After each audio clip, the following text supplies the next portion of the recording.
Hello everyone, my name is Teja and welcome to this video series on linear algebra for business analytics. In this video series, we're going to try to revisit some of the topics in linear algebra, which can further ground our understanding when we study topics in business analytics and machine learning. And so there are many good resources in terms of both videos and books available online, which discuss linear algebra from various perspectives. So the differentiating factor for this video series is going to be that I'll try to sprinkle a few concepts or topics related to machine learning as we make our journey. And the second thing will be that I'll try to dial down a little bit on the geometric perspective that you typically see with linear algebra, introductory material in linear algebra, and try to bring in a little bit more, I would say, a notion of functions and stuff into the picture. Okay, so let's dive right in. So the first, in this video, we're going to look at a couple of things. The first thing is going to be what is a vector? Okay.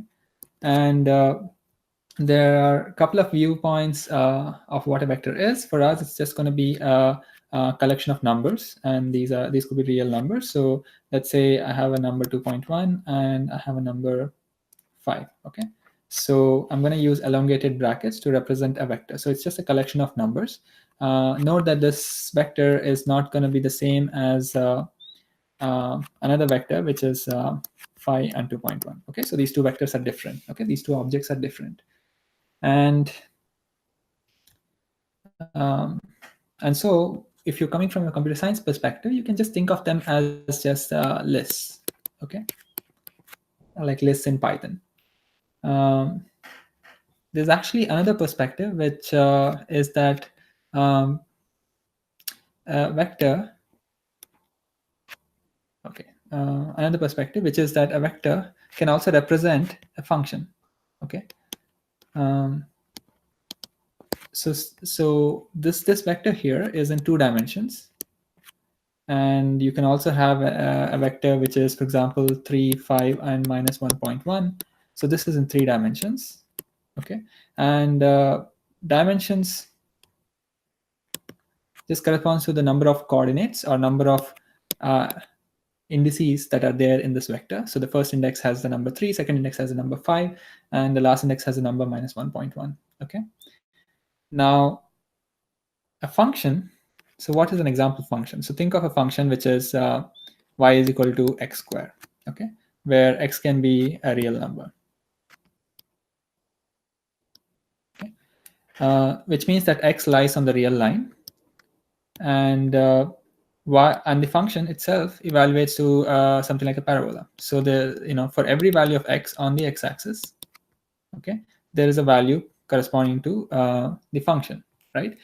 So this function actually, which means that for every value of x, there's a value of the function, and we know that on the real line, the number of x values could be, are infinite actually. So the function has infinite number of values as well, right? For one corresponding to every x value. So you can think of a vector in an infinite dimensional space. You can think of this function as a vector in an infinite dimensional space. Okay, and I'll kind of revisit what does a space mean again here.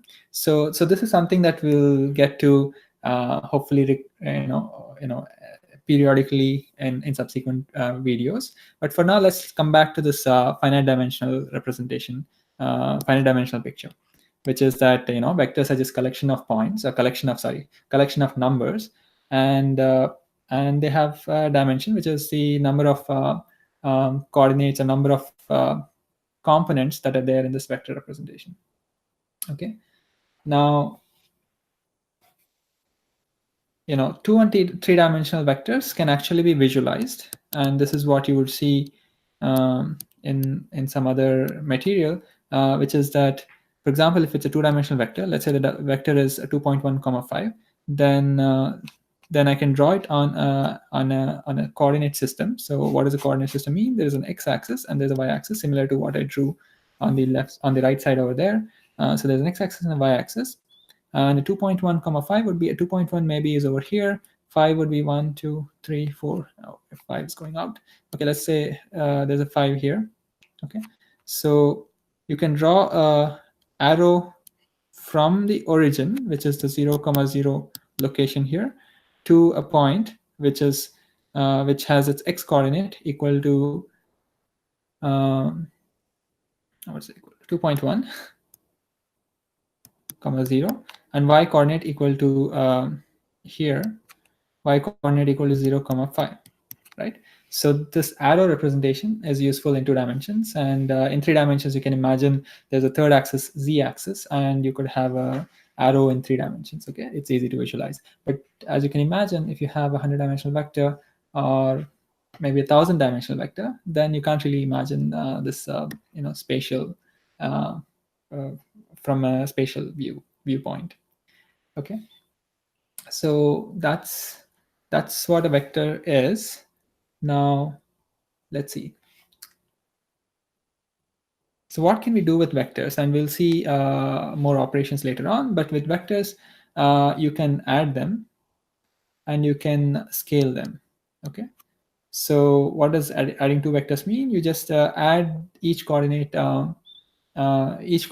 with the corresponding coordinate in the second vector. So for example, I had 2.1 comma 5 plus, if I add a vector which is minus 2.1 comma 3, then I'll get a vector whose first coordinate would be the sum of the first coordinates of each individual vectors, and that is 0 here, and here it will be 8. Okay, and in fact we're going to use, for this video series, we're going to use a notation for a vector as a symbol. We're going to use an alphabet symbol like a V, but with an arrow on top of it.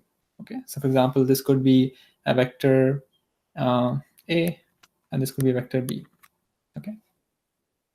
Now, what is meant by scaling a vector? Scaling a vector is just multiplying a vector with a number such as 10. Let's say 10 times 2.1 and 5. What does this give us? Okay, this gives us a vector, a resultant vector, which is going to be 21 and 50.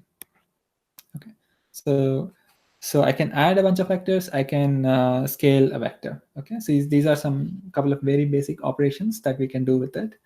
And in terms of interpretation, scaling just if you look at this vector over here, scaling just shrinks the magnitude of this arrow, or elongates the magnitude of this arrow, right? So for example, think of a vector, and say, what was that, 2.1 comma 5.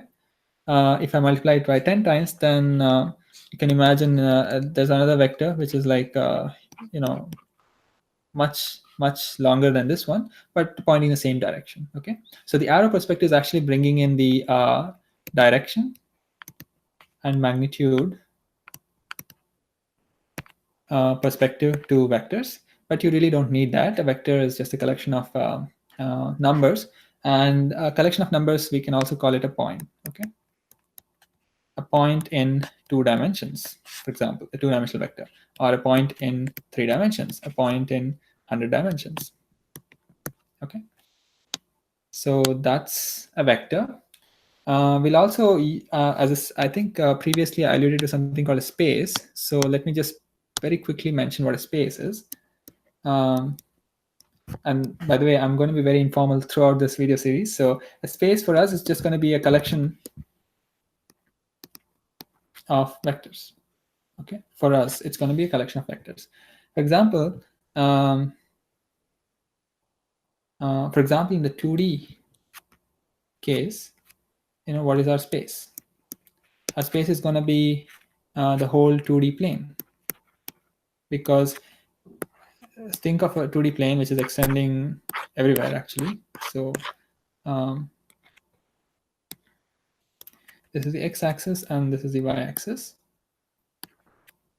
So I could have a point here, I could have a point here, I could have a point here, right? I could have a point here, and which means that I have a vector there, I have a vector there, I have a vector here, as well as over there.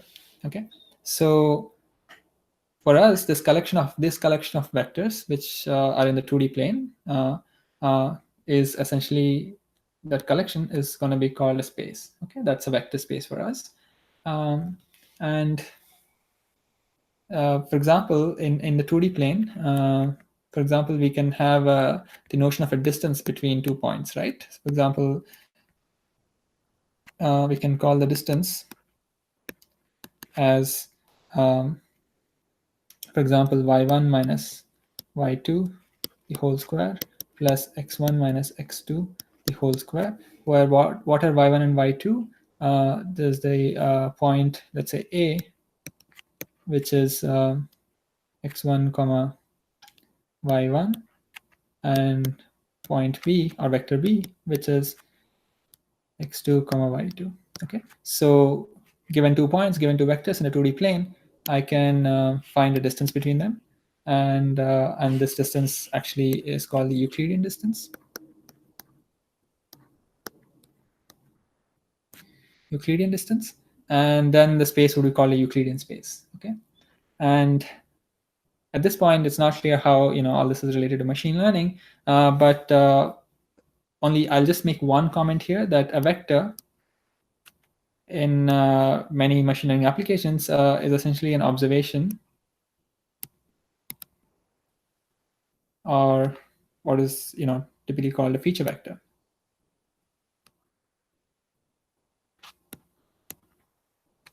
For example, if you're doing you're doing some study and you want to predict, let's say, the income level of an individual given their demographic characteristics, then the demographic characteristics, maybe those measurements, maybe the first measurement could be which age group do they fall into, right?